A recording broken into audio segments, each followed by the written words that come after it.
My name is Sarah Yastrab. I live in Woodmere, New York.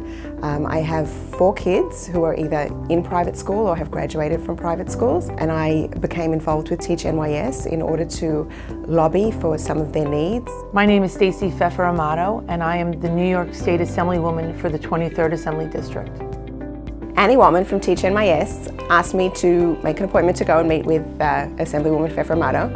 And I came to her office, I think it was in January this year. I did not know what to expect. We had a meeting, and from there, our relationship began. And the Assemblywoman understood our needs, understood what we were fighting for, and has been very eager to fight the fight for us in Albany.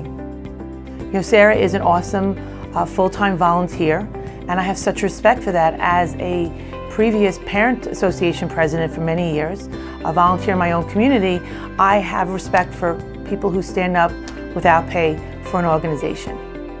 You know, the Orthodox world has many crises. We have a tuition crisis, we have a shidduch crisis, we have a lot going on, and the tuition crisis is a big one. Tuition is a very big stress on Orthodox families. Funding specifically wasn't traditionally put into the budgets for non-public schools, and I think as we look at education as a whole, you can't choose one group from another. So as we fight for funding, I felt it was important that non-public schools get funding in other ways that they can bring more programs and education to their students. We're blessed to live in a country where we have freedom of religion, where we have the choice to educate our children the way we want to, and we recognize that that's a big blessing, and we're willing to dig deep into our pockets and pay for that. When it comes to issues like STEM, which is not specifically religious, it's helpful to everybody, it's very important that everybody gets involved. And Assemblywoman Pfeffer Amato has been very helpful in fighting that fight for us and helping the STEM dollars reach our yeshivas. The day Stacey Pfeffer Amato came to visit Shalhevet was a very amazing day. It started with a meeting of the adults, the principal, the Rosh Yeshiva, myself, the STEM teacher, the Assemblywoman and her staff, the people from Teach NYS, and there was a discussion about the theory, about why the STEM funding is important, how the school uses the funding, and why we need it to continue. But then the visit got 1,000 times better when the Assemblywoman went into a room where probably 8 or 9 girls had set up projects that they had done, whether it was websites that they had developed, models that they had made, specific STEM projects that they had done that they showed one by one to the Assemblywoman. They interacted beautifully, she asked them a lot of questions, they answered beautifully. There was such an engagement between the two sides, and I think it really left an impression on the Assemblywoman, and she really understood that what she's doing in Albany doesn't just stay in Albany. As a parent, elected official, I have so many hats, but when I walked into Shahalovitz and the girls were so eager to show me the work that they have accomplished, it was one of my greatest days in a school.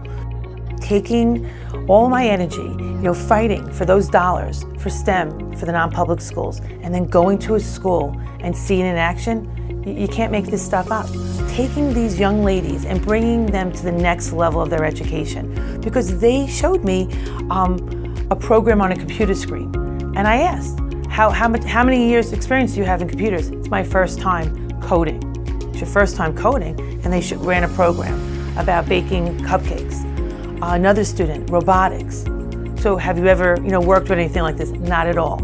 And I feel like I walked in that classroom like their brains were exploding. And the pride they had in their own education and in their own school is priceless. And all that did was make me wake up the next morning and say, let's keep this fight going. STEM education is the future. Our school, the school that I brought the Assemblywoman to, was a girls' school, and I think girls and women in STEM is even more important. To be able to be in that world of STEM is really the future, and I just think it's one of the most important parts of our kids' education. So I think having a relationship with a local elected official is really the best way to make sure that your children get what they deserve. They deserve an education. They're going to be productive members of our society. We want them to have the tools that they need to succeed. And having that relationship, that ability to pick up the phone and have a chat, come over for a cup of coffee, whatever it might be, to send our message to the people that make the decisions, I think it's a wonderful thing. My message to others who want to get involved is it's so fun. You should really do it, and you feel like you're doing something meaningful. You meet wonderful people, there's a great energy, and you get to say what you need, and you get to know that people are fighting the fight for you, and you get to be involved in where the decisions are happening. I understand what my kids' needs. For me to be able to go to my local elected officials and advocate for them, I think it's a great privilege, and I think it's a shame not to take advantage of the opportunity. I am a firm believer in volunteering. But what happens is that I think parents get caught up in the time. You know, what does that mean? I don't have time. None of us have time, right? We're all busy. We're raising families. We're working. But volunteering is important community-wise, school-wise. Volunteering is one of the greatest investments you can give into your community and to your school.